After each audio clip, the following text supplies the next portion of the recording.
Hi friend, this is Sumit Bahadur and welcome to episode 17 of your most favorite podcast channel Vision 100, जहाँ पर we discuss all the things in our journey as a social entrepreneur in the direct selling industry using Amway's guided entrepreneurship model, जहाँ पर we could get the time, money and the freedom to do the things we want to do in our lives and be a better version of ourselves.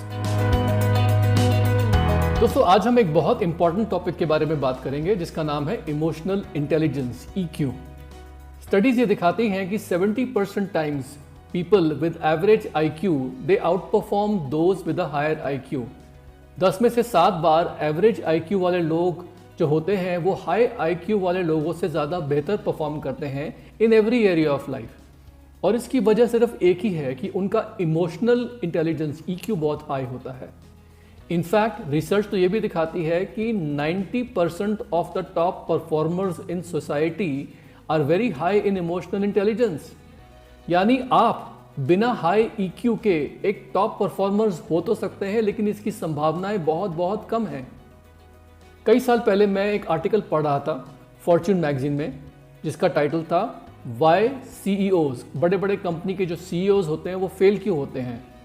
और उसमें बताया गया कि किसी भी CEO की जो कोर कॉम्पिटेंसी होती है in the area of corporate planning या कॉर्पोरेट फाइनेंस, उससे ज़्यादा उसकी इमोशनल इंटेलिजेंस काम आती है, जिसकी वजह से वो CEO बहुत सक्सेसफुल होता है। और चूंकि एमवे बिजनेस में हम सब के सब लोग अपनी अपनी कंपनीज के खुद CEO होते हैं, सो मुझे लगता है कि ये बहुत इंपॉर्टेंट है हम लोगों के लिए जानना। It becomes very important for us to learn how we can become more emotional intelligent. Emotional intelligence का जो कॉन्सेप्ट है, EQ का जो कॉन्सेप्ट है, वो 1990s में बहुत पॉपुलर हुआ था due to a book written by Daniel Goldman. उन्होंने किताब लिखी थी emotional intelligence. In fact Daniel Goldman के बारे में बताऊं तो he even stayed in India for 2 years। वो 2 साल इंडिया में रहे थे। मक्लाउडगंज हिमाचल प्रदेश में उन्होंने काफ़ी टाइम बिताया था दलाई लामा के साथ बुद्धिस्ट और हिंदू स्क्रिप्चर स्टडी करने में।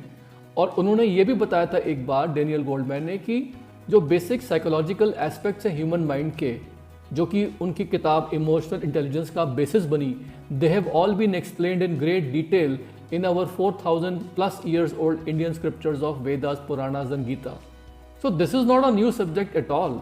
लेकिन जब ये कॉन्सेप्ट उन्होंने दिया था 1990s में, तो मुझे याद है कि उस वक्त बहुत सारे लोग अनकंफर्टेबल हो गए थे इस आइडिया से, क्योंकि लोग यही सोचते थे, people used to think that your educational qualifications, your intellectual technical qualifications, being book smart, ये सब चीज़ें मैटर करती हैं। आपका IQ जो है वो डिटर्मिन करेगा कि आप लाइफ में कितने सक्सेसफुल होगे, how successful you going to B.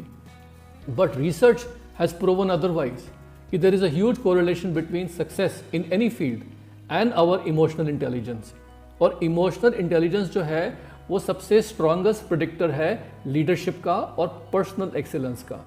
आपका जो इमोशनल इंटेलिजेंस है वही ये तय करेगा कि आप ज़िंदगी में कितने सफल होंगे और कितने अच्छे लीडर बनेंगे भविष्य में। तो आखिर ये इमोशनल इंटेलिजेंस है क्या? दोस्तों सिंपल वर्ड्स में बताऊं तो emotional intelligence is simply the ability to understand one's own feelings and moods. अपनी खुद की फीलिंग्स और मूड्स को समझना और सिचुएशन के मुताबिक उन्हें मैनेज करना in the best possible way, क्योंकि ये मूड्स, फीलिंग्स, इम्पल्सेस जो होते हैं दे गवर्न, वही हमारे बिहेवियर और अल्टीमेटली मोटिवेशन को अफेक्ट करते हैं, इन्फ्लुएंस करते हैं। यही इमोशनल इंटेलिजेंस है।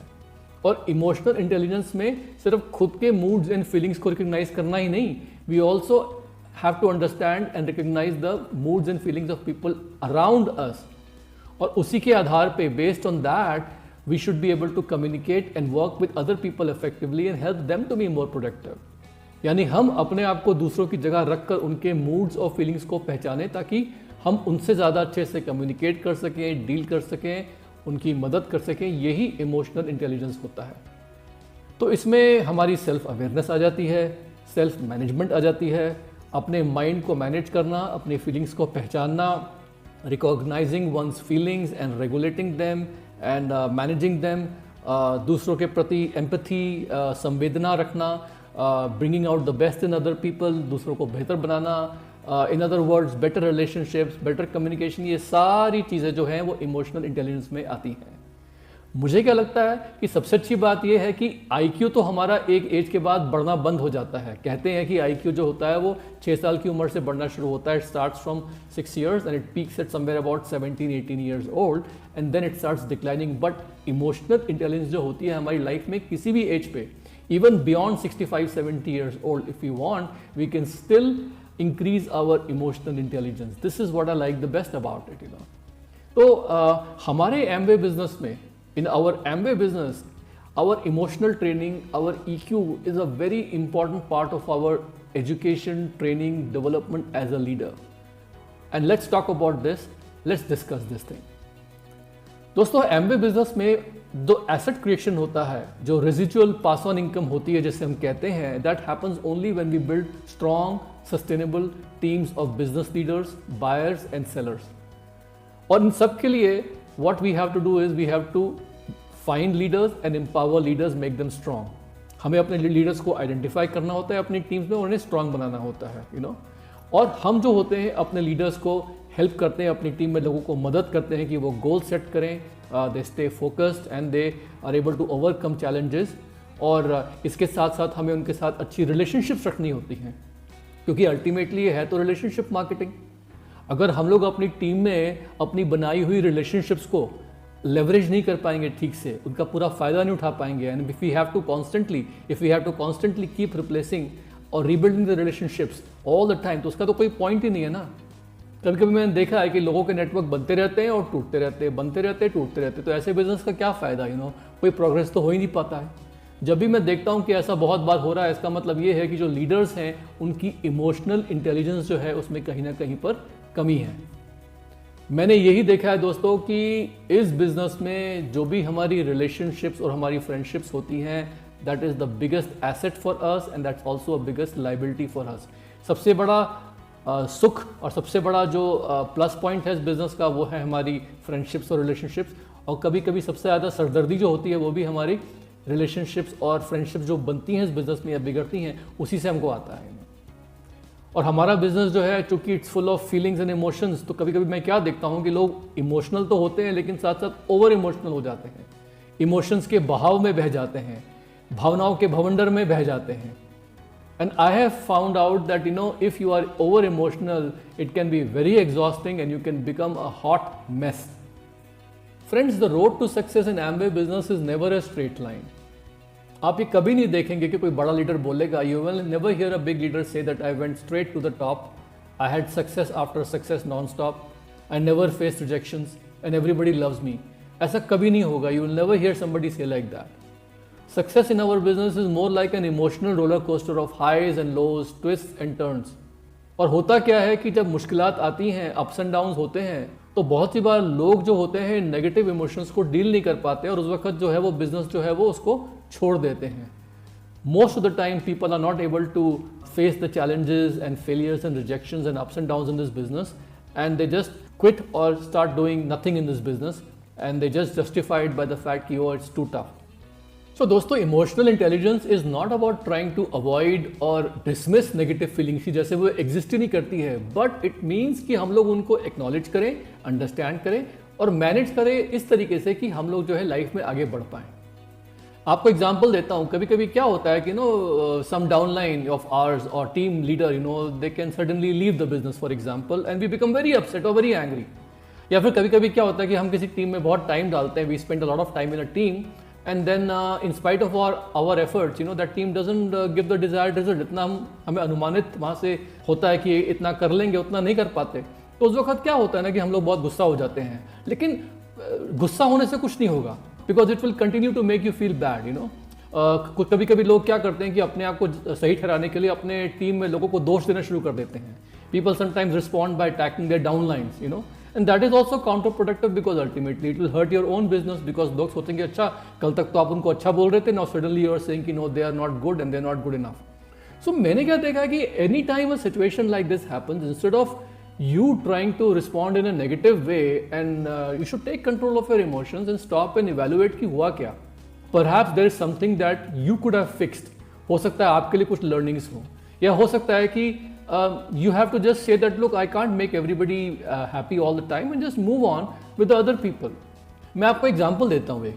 जब मैंने बिजनेस शुरू किया था तो कई साल पहले मैंने एक व्यक्ति को स्पॉन्सर किया। उनका नाम था मिस्टर कोहली, वो पंचकुला से थे।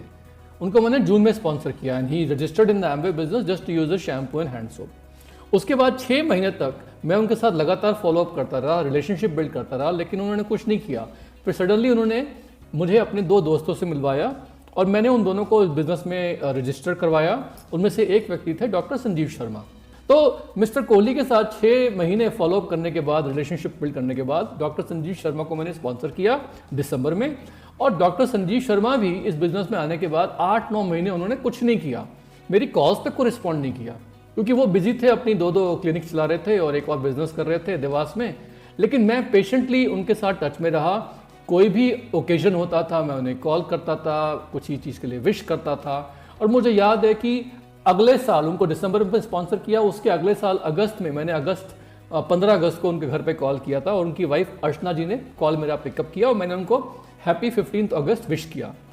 वो सरप्राइज भी हुई कि मैं इतना लॉन्ग डिस्टेंस कॉल कर रहा हूँ, क्योंकि उस वक्त लॉन्ग डिस्टेंस ज़्यादातर लोग कॉल नहीं करते थे। और उनको वो भी मैं विश कर रहा हूँ 15 अगस्त, जो कि it was not a very popular thing to wish somebody 15 August. But still somehow after my phone call उन्होंने एक बॉक्स निकाला जिसमें लिटरेचर था एमवे बिजनेस का, and there she found an audio of mind called सफलता की ओर बढ़ते कदम, और उन्होंने उसको सुना। Long story short, Archana ji was about to enroll for an LLB degree, but after my phone call and listening to that audio, somehow she began to take interest in building the Amway business. और उसके अगले महीने सितंबर में वो दोनों, अर्चना और doctor Sanjeev Sharma, Delhi आए, एक फंक्शन अटेंड किया, मुझसे मिले और वहाँ से उनकी जर्नी शुरू हुई, जिसमें ultimately I met doctor Sanjeev शर्मा's friend who was a chemist by the name of Manoj Sthapak, who became a diamond in the business. लेकिन दोस्तों इन सब में शुरू में ऑलमोस्ट क्लोज टू 15-16 मंथ्स लगे, जिसमें मैंने अपनी इमोशनल इंटेलिजेंस की वजह से मिस्टर कोहली, डॉक्टर संजीव शर्मा की तरफ दोस्ती का हाथ बढ़ाए रखा, प्रॉपर फॉलोअप किया। और जब उनका सही समय आया तब वो इस बिजनेस में स्टार्ट हुए। मैंने पेशेंस रखी, धैर्यता रखी, क्योंकि मुझे पता था कि इस गेम का एंड कहाँ होने वाला है। मैंने बीच में स्कोर नहीं रखा कौन क्या कर रहा है।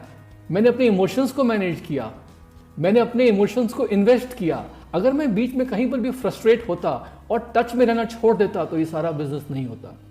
दोस्तों सक्सेस हमारे बिजनेस में तभी मिलती है when there is a regular sustained effort.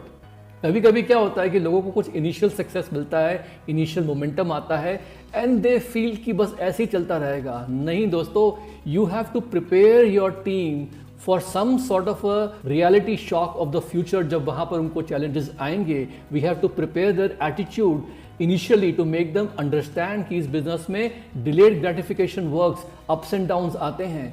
हकीकत यही है कि जब कठिन परिस्थितियां आएंगी तो उस वक्त हमें अपने इमोशंस पे काबू पाना बहुत जरूरी है। You have to make sure that when the going gets tough, your emotions don't lead you to a black hole. तो दोस्तों यहां पर मैं कुछ आपको इंडिकेशंस देता हूं कि जिन लोगों की लो इमोशनल इंटेलिजेंस होते हैं उनके क्या सिम्टम्स होते हैं, और जिन लोगों के पास हाई इमोशनल इंटेलिजेंस होती है उनके क्या सिम्टम्स होते हैं। फॉर एग्जाम्पल, जहां लो इमोशनल इंटेलिजेंस होती है वहां पर लोग बहुत ज़्यादा एग्रेसिव होते हैं, लेकिन जहां पर हाई इमोशनल इंटेलिजेंस होती है वहां पर एक काम कॉन्फिडेंस होता है। जहां पर लो इमोशनल इंटेलिजेंस होती है वहां पर लोग बहुत डिमांडिंग होते हैं, बहुत बॉसी होते हैं, बहुत कन्फ्रंटेशनल होते हैं। लेकिन जहां पर हाई इमोशनल इंटेलिजेंस होती है वहां पर लोग एम्बिशियस होते हैं, डिसिसिव होते हैं। जहां लो इमोशनल इंटेलिजेंस होगी वहां पर लोग आसानी से डिस्ट्रैक्ट हो जाते हैं, सेल्फिश होते हैं, दे आर पुअर लिसनर्स, उनका ध्यान चला जाता है, वो ज़्यादा ध्यान से सुन नहीं पाते चीज़ों को, इम्पल्सिव बहुत होते हैं। लेकिन जहाँ पर हाई इमोशनल इंटेलिजेंस होती है वहाँ पर लोग एंथुजियास्टिक होते हैं, सोशेबल होते हैं और वो लोगों को प्रभावित कर पाते हैं। जहाँ लो इमोशनल इंटेलिजेंस होगी वहाँ पर लोग बदलाव से घबराएंगे, there will be resistance to change, वो थोड़ा अनरिस्पॉन्सिव हो जाएंगे, स्टबर्न भी हो जाएंगे कि नहीं मैं ये तरीका नहीं छोड़ूंगा। लेकिन जहाँ पर भी लोगों के पास हाई इमोशनल इंटेलिजेंस होगी, there will be a good listener, they will be consistent, stability of mind होगी, पेशेंस होगी उनमें। जहाँ पर लो इमोशनल इंटेलिजेंस होगी वहाँ पर लोग बहुत ज़्यादा मीन मेक निकालेंगे, बहुत क्रिटिकल होते हैं, बहुत फसी, बहुत पिकी होते हैं, खुश करना उनको बहुत मुश्किल होता है। And they are always trying to do everything very very too much perfectly. या तो करेंगे बहुत अच्छे से या फिर करेंगे ही नहीं।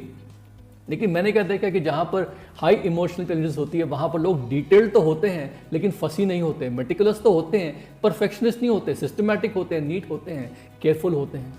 तो दोस्तों ये सब जो मैंने आपको बताया ये सब आपको सिर्फ एक अंदाज़ा देने के लिए है कि कौन कौन सी चीज़ें ऐसी हैं जो आप अपने आप में खोजिए। Try to do a self introspection where you need to improve, because these are the characteristics what I find between low emotionally intelligent people and high emotionally intelligent people. अब ये इमोशनल इंटेलिजेंस को develop कैसे करना है, how to develop this emotional intelligence, let me give you a few tips. First of all start with self evaluation. पहले खुद का evaluation करिए, देखना शुरू करिए कि आप कैसे बिहेव कर रहे हैं। अपने विचारों से खुद को अलग करके detach your self from your thought and start observing कि सिचुएशन में, किसी भी सिचुएशन में आप कैसे रिएक्ट करते हैं, क्या इमोशंस होते हैं, क्या चीज़ आपको गुस्सा दिला देती है, what makes you angry and upset, what suddenly makes you feel very happy. ये सब चीज़ों के अपने इमोशंस के अप एंड डाउन को आप सिर्फ ऑब्जर्व कीजिए, इवेल्युएट कीजिए। दूसरी चीज़ जो बहुत इंपॉर्टेंट है is that you have to take responsibility of your feelings. बहुत सी बार क्या होता है कि मैंने देखा है कि लोग जब इस बिजनेस में अपसेट होते हैं तो वो हमेशा उसका ब्लेम किसी और चीज़ पे डालते हैं, किसी और व्यक्ति पे डालते हैं कि ये मेरी गलती नहीं है, इट्स नॉट माय फॉल्ट, उन्होंने ऐसा बोल दिया, उन्होंने ऐसा करा, या सिचुएशन ऐसी हो गई कि मैंने ऐसा रिएक्ट किया। तो take responsibility of your feelings, because through the power of spoken word अगर हम बार बार अपने आप को जस्टिफाई करेंगे कि भाई मैं ऐसा महसूस कर रहा हूँ क्योंकि इस वजह से या उस वजह से, तो होगा क्या कि हम लोग जो है ना उसे एक सेल्फ फुलफिलिंग प्रोफेसी बना देंगे कि जब भी वो सिचुएशन आएगी तो हम ऑटोमेटिकली वैसा फील करना शुरू कर देंगे। And we have to avoid doing that. We have to make sure कि हम लोग अपनी रिस्पॉन्सिबिलिटी अपनी फीलिंग्स की अपने हाथों में रखें कि हम लोग जो है अगली बार जब वो सिचुएशन आए वैसा बिहेव करें, वैसा फील करें जैसा हम चाहते हैं। तीसरी चीज़ जो बहुत इंपॉर्टेंट है कि हमें लाइफ में अपनी वैल्यूज़ और अपने पर्पस को ढूंढना है। हमारे लाइफ में क्या चीज़ें इंपॉर्टेंट हैं, हमारे ड्रीम्स एंड गोल्स क्या हैं, हमारे लिए क्या चीज़ें बहुत इंपॉर्टेंट, हमारी इंट्रिंसिक वैल्यूज़ क्या हैं जिन्हें हम वायलेट नहीं करना चाहते हैं, हमारे सिद्धांत क्या हैं, किन सिद्धांतों पर हम चलना चाहते हैं। ये चीज़ें बहुत ज़रूरी हैं जानना, क्योंकि अगर हम लोगों ने लाइफ में, if we try to achieve some success in life through dubious means, अगर हम लाइफ में कोई भी चीज़ अचीव करने की कोशिश करेंगे और वहाँ अपनी जो वैल्यूज़ हैं उसको कॉम्प्रोमाइज़ कर देंगे तो हमें अंदर से फीलिंग आएगी as if we are fake, we'll get a feeling inside us कि जैसे हम लोग झूठे हैं। Find out your intrinsic motivation, ताकि आप कोई भी चीज़ जो शुरू करते हैं उसको अनफिनिश्ड ना छोड़ें। Setting the right priorities in line with your values will always help you. चौथी चीज़, always be in counselling with your mentors, especially when facing challenges और फीलिंग डाउन। बहुत सी बार क्या होता है कि जब लोग डाउन फील कर रहे होते हैं तो उस वक्त वो मुंह छुपाते हैं अपने अपलाइंस या अपने मेंटर्स से, बिकॉज उनको लगता है कि वो बहुत ही वल्नरेबल है उस वक्त। दोस्तों, आपकी वल्नरेबिलिटी, आपकी ऑथेंटिसिटी बहुत ज़रूरी है। आप उसको दिखा दीजिए अपने अपलाइंस और अपने मेंटर्स के सामने, क्योंकि जब आप उनके साथ काउंसलिंग में होंगे, वो आपको गाइड करेंगे, तो धीमे धीमे आपका खुद का इंट्यूशन, आपका खुद का सिक्स्थ सेंस सिचुएशंस के बारे में डेवलप होना शुरू होगा। और फिर एक पॉइंट के बाद जाके you will be able to develop your intuition so much कि आपको इमीडिएटली सिचुएशन पे क्या करना है, कैसे रिएक्ट करना है, आपके अंदर ऑटोमेटिकली गाइडेंस आ जाएगी। ये मैंने खुद अपने में देखा है कि because of my close association with my mentor, even when I was far away, I could just go ahead and make the right decision because I develop that intuition thanks to him. पांचवी चीज, learn to be mindfully present in every moment. ये mindfully present होना, हर पल हर moment एक ध्यान पूर्वक हम लोग जो है प्रेजेंट है अपने करंट मोमेंट में, ये बहुत इंपॉर्टेंट है। बिकॉज होता क्या है कि बहुत सी बार हम लोग जो है ना वो रिजल्ट पे, आउटकम पे इतना फिक्स हो जाते हैं कि हम जो प्रोसेस है वो एंजॉय करना भूल जाते हैं। तो उसमें होता क्या है कि हमारी बेचैनी बढ़ जाती है, कभी कभी चीज़ें अगर हमारे अनुकूल नहीं हो रही हैं तो हम बहुत उत्तेजित हो जाते हैं, we become frustrated because we are not enjoying the movement and the process, we are more fixated on the outcome. इसके लिए तो मैं यही बोलूँगा कि जो हमारा गीता का श्लोक है, कर्मण्येवाधिकारस्ते मा फलेषु कदाचन, कि if our intention is right then we should just enjoy the process, do the best we can and leave the result in God's hand. ये बहुत ज़रूरी है। और मैंने तो क्या देखा है कि जो हमारी इमोशनल इंटेलिजेंस है, फीलिंग्स हैं, ये हमारे हेल्थ से जुड़ी होती हैं। There is something called neuropeptides which is basically the connection between our emotional state and our physical health, and it basically signals कि जब भी हमारे अंदर एक तनाव होता है, स्ट्रेस होता है, चिंता होती है, डिप्रेशन होता है, तो ये हमारी बॉडी की एनर्जी को डाइवर्ट कर देता है। बजाय बॉडी जो है वो डिजीज से लड़े, वो बॉडी जो है वो किसी और काम में चली जाती है, and I feel that being emotionally intelligent is not only important for your emotional and mental well-being, it's also very important for our health, for our physical well-being. अगर हम लोग इमोशनली इंटेलिजेंट होंगे तो हमारे पास ज़्यादा एनर्जी होगी, हमारी health अच्छी होगी और हमारा जो शरीर है वो स्ट्रांग रहेगा. एंड दोस्तों, last but not the least, people who are emotionally intelligent, they have a very strong faith. They have a strong faith not only in a higher divine power, जो भी आपके इष्ट देव हैं जिन्हें आप मानते हो उनमें फेथ नहीं, उन्हीं में फेथ नहीं, साथ साथ faith in your business ecosystem, faith in the people, जो आपका एक गाइडिंग सिस्टम है, जो आपके मेंटरशिप प्रोग्राम में आते हैं, जो आपके कोचेज हैं, faith in your team, faith that you will win, faith in your self. All this is very important for emotional intelligence. जितने भी लोग होते हैं जिनका हाई EQ होता है, they always practice a daily routine जिसमें some form of prayer and meditation is always present. दोस्तों, Amway entrepreneurship model में it is very important to practice being emotionally intelligent and also keep on developing the skills required for being emotionally intelligent and using them to become a better friend, better husband or wife, better mentor, better sponsor. और emotionally intelligent होने के साथ साथ आपके जो relationships हैं वो बहुत इंप्रूव करेंगी. और कुछ चीज़ें जो हम लोग प्रैक्टिस करते हैं, you know, in order to create very fruitful, productive, high EQ team environment with the right culture in our team is that number 1, हम लोग हमेशा we operate with a give first mentality. पहले दो लोग पहले मांगने की कोशिश करते हैं या पहले पाने की कोशिश करते हैं, बट पहले दो लोगों को, you know, operate with a give first mentality. No, it doesn't mean spoon feeding. कुछ लोग मुझे बोलते हैं कि सर लोगों को अगर सर्व करते रहेंगे तो फिर उनको स्पून फीडिंग हो रही है. नहीं, it means adding value in people's life. Focus on adding value for your team. Don't keep a score कि मैंने तुम्हारे लिए ये किया लेकिन तुमने ये नहीं किया. Don't keep that score. Just give, just add value in their life. It will all come back to you. Second चीज जो हम लोग करते हैं वो क्या है कि we never expect anything in return for what we are giving. ये बहुत इंपॉर्टेंट चीज है. Detachment from expectations from your team is very important. Because मैंने क्या देखा है कि जहां पर भी हमारी एक्सपेक्टेशन बहुत ज़्यादा होती है वहां पर फ्रस्ट्रेशन आ सकती है. तो अगर मुझे बेस्ट देना है, अगर मुझे बेस्ट बनना है अपनी टीम के लिए, तो मुझे वो क्या देंगे, उनसे क्या एक्सपेक्टेशंस है. मेरी एक्सपेक्टेशन तो होती है मेरी टीम से कि वो सब लोग डायमंड जाएंगे, क्राउन एम्बेसडर जाएंगे, लेकिन मैं उन एक्सपेक्टेशन से अपने आप को थोड़ा सा डिटैच रखता हूँ, थोड़ा सा मैं उनको अपने से अलग रखता हूँ. क्यों? बिकॉज मैं चाहता हूँ कि मैं फोकस रहूँ, डेडिकेटेड रहूँ as a leader, as a server, rather than letting frustration come in. Third and the most important thing is you have to treat your team like a family. Family values, family bonding, ये हमारे business का आधार है.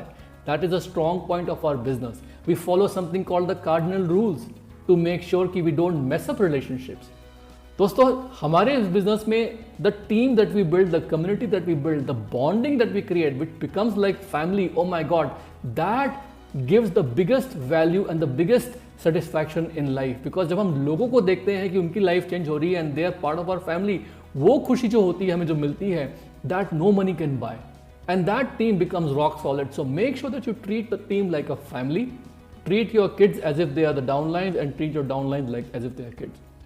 तो दोस्तों, ये सारे की सारी जो चीज़ें आपको मैंने बताई, these are the things that we put in action and we know that from our experience की emotional intelligence is like a muscle, जो कि हम कभी भी अपने डेवलप कर सकते हैं अपने अंदर. And we have to go ahead and practice the skills that we just mentioned about, because ये चीज़ें जो है आपके बिजनेस को बहुत ऊपर लेके जाएंगी. And we know that if you put these tips to action, you will see great results. We love you all very much and we look forward to talking to you very soon. All the best. Take care.